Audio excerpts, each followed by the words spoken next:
In today's video, we have Eden onto the channel to talk about his experience studying material sciences at the University of Oxford. We talk about important things like what tutorials are like, what lectures are like, some of the craziest things which has happened to him since he's arrived at Oxford, and a lot more. So make sure you watch to the end to get a full analysis of this discussion. Get started. Where are you from? And perhaps can you tell the audience a bit about your background? Yes, so I'm from Beijing, China. I went to an international high school in Beijing. I did APs at high school. Also applied to both US and UK colleges. Ended up here in Oxford. So what AP subjects did you do? Yeah, so I've did a lot actually, because APs are a bit more sort of scattered than A levels. I've done Calculus BC, I've done all 4 physics subjects, I've done chemistry, I've done 2 economic subjects, and English language and composition. How did you find those subjects, and how did that tie into you studying material sciences? Yes, so back in high school, I was pretty sure I'm somewhat good at STEM. So sort of based on the physics and chemistry bits, I realized there is some sort of connection between the micro world or the atomic level world, in that we have both disciplines in physics and chemistry that govern this interdisciplinary area. That sort of leads me to discover materials, and what I've learned in high school in the AP courses, similar to the A-level physics and chemistry course, are pretty much the foundation of what I do in uni for material science as well. So I suppose with the UK system, people who are studying a course are studying it way more in depth than the US. So in some sense, when you're applying to material science, it shows that you're very interested in material sciences. What are some of the things, or what that made you interested to study material science in such a depth? Yes, so I had the chance to apply to a summer school at one of the American liberal arts colleges called Harvey Mudd College, which is in California. It was an online program, but I was admitted into one of their undergraduate engineering courses, which took place in summer. And there was a 6-week course. I really had the chance to do a rather in-depth for high school students study of material science. And that's what sort of made me sure that I want to do this as an undergrad major. Perhaps being a bit more specific on the front of what it is like studying material sciences at Oxford, what were 3 things which surprised you when you got to Teddy Hall? Yeah, I wouldn't say I was that surprised about anything here in Oxford, simply because as I said earlier, I've applied to both schools in the UK and in the US. I was trying to make a tough decision between Oxford, a liberal arts college in the US, as well as UCLA. So that was sort of the situation I was facing. I did a lot of research in sort of what the life is like in all those 3 institutions, and so that's why I sort of came in knowing what's going to be here at Oxford. But some of the things that really still sort of surprised me, even if I know they are going to be there, are sort of the breadth of, as well as depth of materials that we do here. We do pretty much everything that is governed by material science in our first year and second year, and then in third year you sort of specialize into some of the disciplines, and in your 4th year, which is called our final project, we spend the whole year doing an independent research on like the topics that sort of most interests you.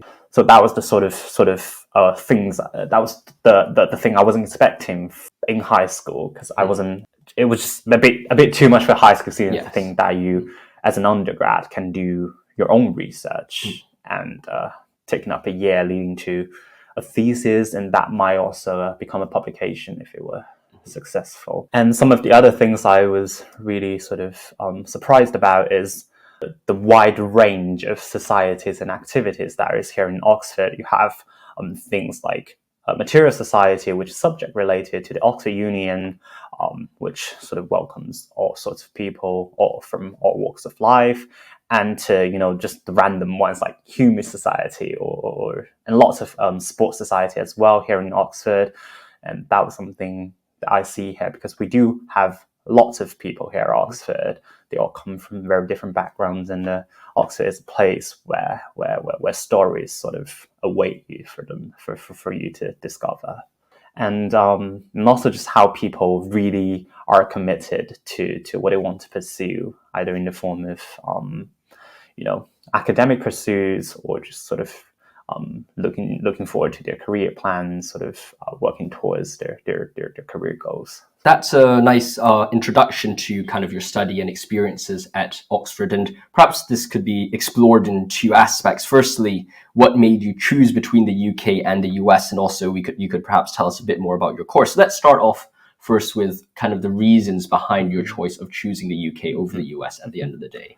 So I would really say one thing that sort of about Oxford that stands out to me was its tutorial system, where I back in high school, I was in a rather like a small high school where we had around 200 students throughout the 3 years in high school.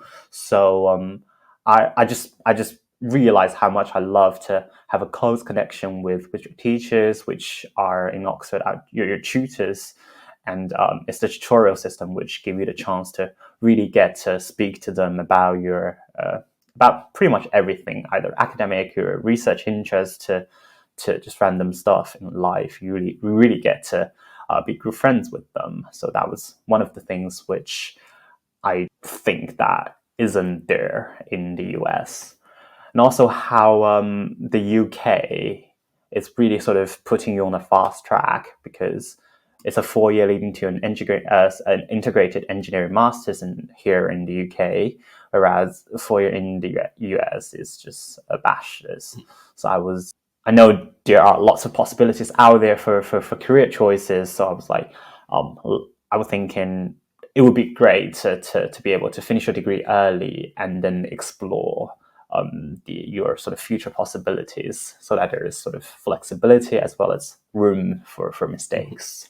That's a very interesting decision that you're talking about, because I also had the chance to choose between a few universities in the US and UK as well, and as you say, being more direct, a shorter time as undergrad, and of course you have integrated masters as well. Yes. I don't have the option as philosophy theology, but nevertheless, having that shorter time, having that in-depth study into the subject of your choice were a few things which really helped me also choose the UK over the US as well. And you've talked a bit more about your integrated masters and your course subject. Can you perhaps talk a bit more about how the course is structured, just in case the viewers are perhaps at home thinking about studying material science, but they don't know what an integrated masters is, or what really those 4 years entail? Can you talk a bit more about that? Yeah, of course. So let's just start with integrated masters. It's a thing in the UK where you, for most of the STEM subject, it's a 4-year sort of intercalated thing where you do sort of 3 years of bachelor studies and then 1 extra year leading to a master's. You do have the option to drop off your 4th year and leave the school with a BA, but pretty much people just do it in 4 years. And the reason why you are awarded an integrated master's is because you've taken up some sort of research project within this 4 years, either in the form of a whole year research or just some smaller projects, which are also sort of research focused. The Oxford system is a bit different from the other unis in the UK in that we have what's called a preliminary examination, which takes place at the end of your first year for most of the subjects. As the name suggests, just sort of eliminates some of the candidates who failed them, whereas the others who passed can go into 2nd and 3rd and 4th years if you have one, and those are called the final schools. And for materials, your first year is structured into 4 papers, so 3 materials paper and then 1 maths paper. Those would be the sort of foundations for materials. 1 paper about mostly physics stuff, 1 paper about chemistry, and 1 is sort of things that are unique to materials. And then maths is pretty much just stuff like differential equations and linear algebra, which are just very helpful tools for engineering or material students. And passing the prelims, going into 2nd year, you have 4 what we call GPs, general papers, 1, 2, 3, 4, and they sort of cover pretty much all there is to know about materials as an undergrad. And in your 3rd year, that's what's called an option year. We have a great variety of things, biomaterials, sort of semiconductors to superconductors or energy materials. That sort of covers pretty much all there is in the academia currently. And going into fourth year is a 1-year independent research project. You will have a supervisor from the department or an external supervisor, but they will help you. They will guide you through your entire year, and then you have to submit a thesis to the university followed by a dissertation. That's a really interesting summary of your course. I suppose when people are looking to study at Oxford, there are people who really want to go in depth into their topic. And a lot of times the topic that they want to go in depth is not just materials, or it's not just philosophy and theology. It's a very specific or a very niche part of materials or philosophy or math or whatever it is.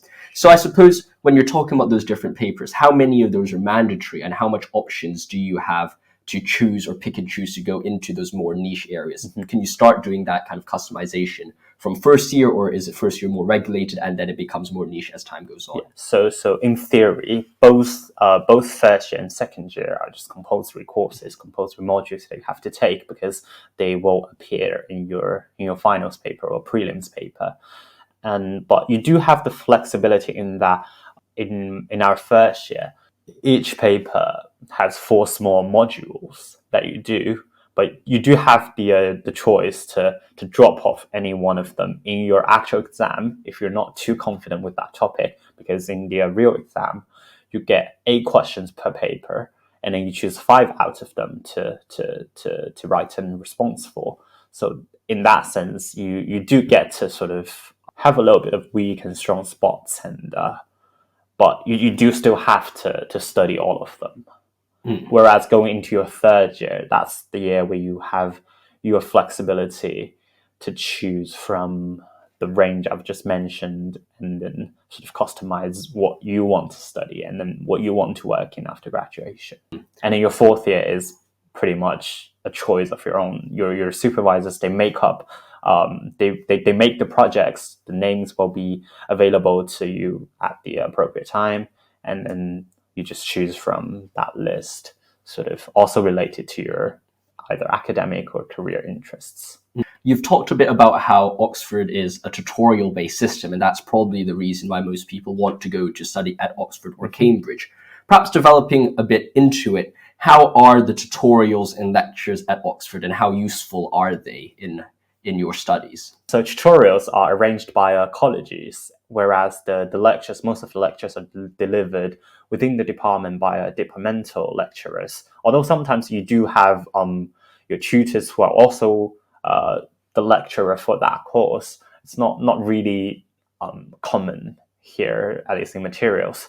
And so sort of how the thing works is that you go to lectures first, and then what comes with the lectures are some tutorial sheets. And after finishing those tutorial sheets, you send them to your tutors, and then your tutors will look at them and get back to you, and they will arrange tutorials with you. In that tutorial, you're going to talk to them about so they're probably going to go through the tutorial sheet first, and then if anything goes wrong, or it's just sort of they think that you have some sort of misunderstanding of the topics, they just speak to you about what you might have done wrong in that tutorial sheet. And then once we've finished sort of talking about the sheet, you also get to ask them questions. You might just ask them to clarify on something that the lecturer wasn't really clear on about. Also, you do get to do revisions with your tutors when the exam is approaching. So that's sort of how a tutorial is. And whereas lectures are sort of just a traditional form of teaching that it's anywhere really in unis, where you go to the department, there's a lecture hall, and then all the people in the department just sit there and then listen to the lecturer. How important do you think lectures are from a personal and honest opinion? Because when I was talking to a philosophy theology student, at least in my experience, although I really love attending theology lectures, the material covered in those lectures are not necessarily directly applicable to your course and what the material which is being covered in your tutorials. So I suppose for a materials perspective, how useful are lectures, and are they important to attend? I would say it's definitely a thing where in Oxford, where STEM lectures matter more, not matter more, but where STEM lectures are sort of more directly linked to your course, to your exams, than humanities lectures. So materials lectures, I would say for all of the lectures, you do have lecture notes provided by the lecturers, as well as recordings. So you don't necessarily have to go to the lectures because you will have everything that's provided. But I feel like going to lectures is a way to help you engage with the topics more than just watching recordings or reading off notes. Not saying like all lectures you have to go. Some lecturers, they're good at teaching, and their lectures are obviously more popular than the others. And I think I benefit more from tutorials than lectures, but lectures are a good point to sort of just lay the foundations of the topics that you're looking at, and it's a good starting point to really go in depth into what you're studying. How do you describe the workload that you have? Because sometimes people might be going to university, and I have friends at London universities like LSE or UCL, and from my perspective, they have close to nothing to do. But I suppose from our perspective as Oxford students, we have a heavier workload. But I suppose from a STEM perspective, what's that workload like? Yes, so we have, as I said, we have a tutorial sheet per 4 lectures, and that sort of varies between weeks because you normally throughout the term, as towards the later you go, there's more lectures and more sort of tutorial sheets that are just packed there, and you need to get them done. But normally we have 3 to 4 tutorial sheets per week. That means 3 to 4 tutorials per week. And one sheet takes about 6 to 8 hours, excluding the time that you spent in lectures. So sort of solely looking at the sheet and then revising on the topics that you've learned in lectures. That takes around 6 to 8 hours. And on top of that, we have labs to go to, which is 6 hours per 2 weeks in year 1, and then 9 hours per 2 weeks in year 2. That is pretty much like the compulsory commitment into your subject. Of course, people do more, but not necessarily in the sense of academic related stuff. If you've been enjoying this interview so far and want to watch more interviews with students at top universities around the world, like Oxford, Cambridge, Harvard, Princeton, and more, then make sure to like and subscribe to stay tuned to this channel where we bring you weekly interviews with such students. So perhaps developing on the question about workload, what would you say is a normal day in the life of Eden? I'm a really spontaneous person. I don't really follow like a daily route thing, but I would say a standard one where I'm really trying to get work done is I get up at like around 7:30 to 8. I cook a little breakfast. It might just be cereals or some ramen noodles, and I get ready for the 9 a.m. lectures, and I'll see how it goes because sometimes we've got like probably 4 lectures all in the morning. Sometimes they're scattered into mornings and afternoons, but I would just cycle to the department. I would really try to make sure that I am paying utmost attention to the lectures because that would be very effective. I don't want to go back home and then spend longer on the recording. So I would really try to do the lectures, grab some lunch either with friends or cycle back to college, or just, a couple of Tesco meal deals would work. And then in the afternoon, I was trying to go back home, maybe take a little nap. And then that's where I get to start to look at my tutorial sheets if there's no lab, because labs are normally in the afternoon. And around dinner time, I would take a little break, sometimes gym sessions, sometimes just go out for tennis and then grab dinner. In the evening, depending on how much work I have, I might continue working, or I might just go out for a little like a pub night or just visit random friends in Oxford, sort of go around the colleges, maybe go to formal dinners, or just a little catch up, a little chat with other people. So what's the craziest thing which has happened to you since you've arrived in Oxford? I've got lots of crazy things to say about not Oxford as a uni, but Oxford as a place, especially regarding cycling activity here. So I had one bike stolen, which is very unfortunate. I locked it very well outside of Teddy Hall, and it's gone missing. The next morning I woke up, it was not there. And I also had an air tag in, those bags that are attached to the bike frame. And the air tag was thrown in midst of a forest in Cowley. That was sort of crazy. And also, there is a very notorious roundabout in Oxford, which was ranked the second most dangerous roundabout in, I don't remember, one of the surveys back in 2017. And my brake just fell off at that roundabout. But I was lucky to not have that many cars around me, and then just survived from that accident. Yeah. So yeah, that was kind of the craziest thing about life in Oxford. But I would say Oxford is still a very, very lovely and educated area, except for bikes sort of issues. Uni-wide, sort of education-wide, everything's been all right so far.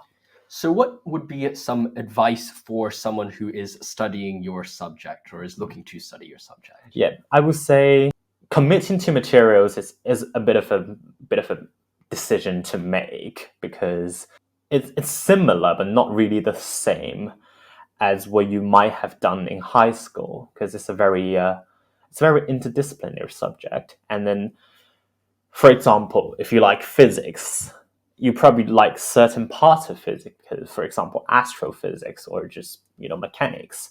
But if you go into materials, there are lots of things that you need to learn. You need to look at the mechanical properties of materials. You need to look at electronic properties of materials. You need to look at how you process them. There's lots of things in materials that you need to learn about, and then you probably won't necessarily enjoy learning all of them. You probably just like some of the topics. So sort of making your mind up to study materials, you really need to know about what is there about materials. So having only one very niche interest is not enough. You need to have a lot of background knowledge in materials as a whole to study the subject. And that for applicants who look into studying materials, I would recommend just, really get to know what materials is about, either through the form of books or, some open lectures out there on the internet, Coursera, that sort of stuff. And really sort of touch upon different aspects of materials. You don't necessarily have to know them that well as you might have done for your A-levels, but still know what there is, and then see if you're interested in most of them or not. So perhaps moving on to the last two questions of this interview, what are some advices that you would give yourself if you could go back in time, perhaps a year, and tell fresher you? I would say first, I would just tell myself that unis aren't that different. They might look a bit off on the rankings of each other. There are definitely good and bad, not bad, but good and less good universities. But they're all pretty much as undergrads the same, because you get you get the education you need from the universities that you're ultimately going to get into, because what you have here, your sort of grades, your extracurricular activities, they get you there already. So don't panic too much about which uni you will probably end up going into. And another thing is just to really be sure about what to study, because you don't want to, for the UK especially, it's not that easy to transfer between courses. You do have the option to do that in the US, I know of, but really I would tell myself to do a bit more research into the subjects I'm interested in. I'm really glad that I've done enough research about the unis I was applying to. So I wouldn't regret going into any of them if I get into them. So that was something else I want to tell myself about, and also just keep doing what I was doing back then, because it was application season. Everything was sort of out of order for students, for applicants. So, but still, you have a life. Going to uni isn't the only thing in your life. Definitely. I think those are some tips that I think I've experienced as well, and I think is a very important thing, because getting to Oxford or getting into these top universities, it takes a lot of effort, it takes a lot of Yes. pressure. And we've all, I'm sure you've experienced that pressure and that stress to say, okay, that's where we're aiming for. But at the end of the day, it is only, I know it's very easy to say that in retrospect, once we've gotten into Oxford or Cambridge or these universities, but still from the bottom of my heart, seriously, don't view it as the be all and end all of everything that you're doing. Definitely. There's things beyond that and things which are very important. And before we finally end off this video, perhaps we could talk a bit more about what it is like to be in a college system, because of course there are universities which follow a college system like Durham and Oxford and a few other universities around there, and there's other unis which do not follow such a strict college system. So from an undergrad perspective, and I know you work and are more related to the JCR, the college system, than I am, because I'm just basically never around the JCR at all. But what are some things which you know and would like to share about the JCR and the college system at Oxford? So I would say the simplest metaphor for talking about the collegiate, the college system in Oxford, is just think of them as residential halls in other unis which don't have a college system, but in the sense that the whole has got more culture and are more independent, because in Oxford, each college has their tutorial fellows, which also do your tutorials. So you can think of them as on top of a residential place. You have people from all sort of subjects, people who do all subjects, and you have the tutors as well. They're called the senior members of the college, and you also have postgrads, obviously. So it's a residential hall where teaching activity also takes place. And in Oxford and presumably Cambridge, there is a slight sort of difference in the culture of each college, and also just sort of how what the outlooks of the college is. Obviously, Teddy Hall is a very like small and compact but lovely college compared to Regent's Park, which has only got like how many 40 people around. Yeah, so that's a very small and very subject-centered college, because they're known for philosophy and sort of perhaps theology, that sort of things. Whereas Teddy Hall or just some the bigger names, they've got more subjects available. And the JCR stands for the Junior Common Room. So it's both a room in college, which is in every single college that accept undergrads, and also stands for the entire undergrad student body within that college. And the JCR committee pretty much just overlooks the affairs that sort of are involved with or might happen to like all of the undergrad students. We've got the president pretty much doing that's only in Teddy Hall, but pretty much the president, he speaks to the colleges on behalf of the entire JCR, where if they have clashes on certain college decision making process, he will speak to them. Whereas the vice president, she sort of at Teddy Hall, she sort of looks over the domestic stuff. There's also like lots of roles within the JCR, SECIs, ANDs, which are social secretaries. I am an international student rep, and then we've got also like LGBTQ rep, like all sorts of stuff within that JCR. But pretty much this is just sort of like a student union, but on a college level. So I hope you've enjoyed this interview with Eden. Eden is a great friend of mine, and I hope you've learned a lot from this interview. Do let me know in the comments below what other questions you may have for students at top universities, or specific subjects that you want to learn about next. Stay safe, and I'll see you in the next one. Thank you for watching, and goodbye.